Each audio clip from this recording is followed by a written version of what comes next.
Ensuite, on a aussi, par rapport à l'attitude de nos confrères officinaux, qui nous ont pas facilité le travail.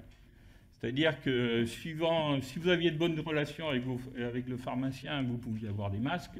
Si, bon, si c'était plus ou moins tendu, c'était un peu la galère.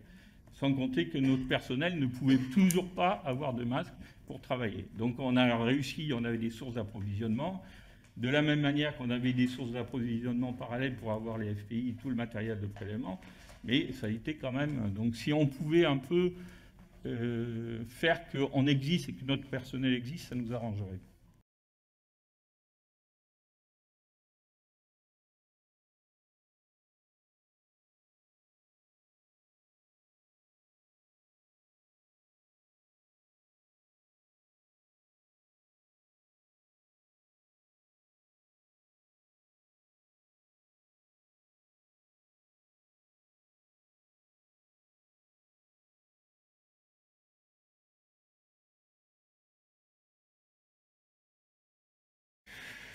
Pour les trodes, je vais vous dire, je suis tellement remonté que c'est pas la peine que je m'exprime devant cette tribune.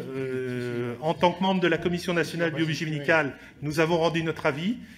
En tant que aussi mon collègue Jean Canarelli, qui est donc NOM, vous avez vu le Conseil national de l'ordre des médecins, avec tous les syndicats de médecins, se prononcer. J'en dirai pas plus. C'est un gadget pour pharmaciens et on voit bien, même dans la NR aujourd'hui, que le président de l'ordre des pharmaciens d'Indre-et-Loire confond IGM et IgG. Donc si vous voulez, bon, on ne va pas refaire les choses, mais je crois qu'à un moment donné, il faut être sérieux dans ce pays. Qu'est-ce qu'on veut vraiment faire? Je vous rappelle quand même pour mémoire, depuis le 13 mai que nous rendons tous nos résultats, nous avons fait 2 millions de PCR et 144 000 sérologies, les laboratoires seulement. C'est une sérologie de rattrapage. Ça ne sert pas de diagnostic au départ. C'est une sérologie qu'on rattrape. Je pense que la stratégie...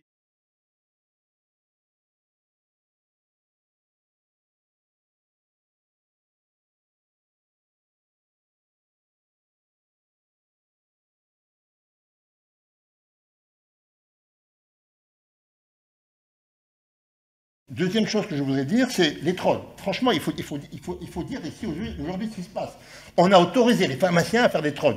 Ils ne servent strictement à rien. Si le troll il est positif ou négatif, on doit le faire, on doit contrôler en laboratoire par un test ELISA. Expliquez-moi à quoi ça sert.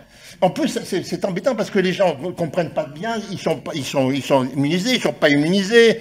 Bon, voilà, donc il y a un vrai problème. Moi, je ne comprends pas qu'on laisse encore ces trottes en pharmacie. Voilà. C'est un vrai problème. Parce que c'est un problème de santé publique, un problème de réalité au niveau des résultats, et ça ne sert à rien puisqu'on nous dit, la HAS dit qu'il faut les contrôler, positifs ou négatifs. Expliquez-moi comment ça sert.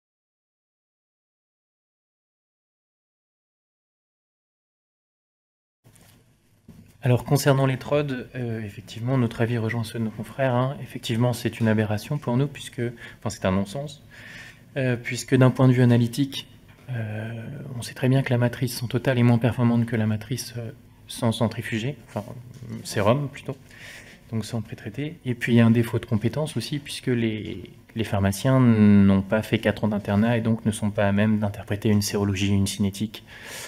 Donc voilà. Comme l'a dit aussi Claude, de toute façon, la HAS recommande de contrôler un TROD positif ou négatif par une analyse en laboratoire. Donc, ce n'est qu'une perte de temps, un artefact dans le circuit du patient.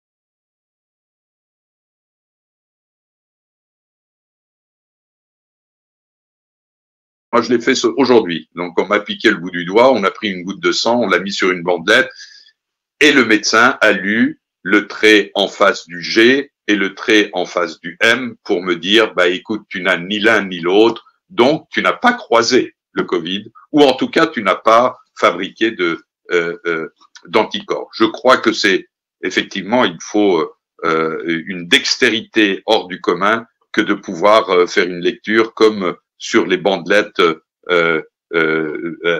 pour la recherche d'une éventuelle grossesse, que de dire c'est positif ou c'est négatif.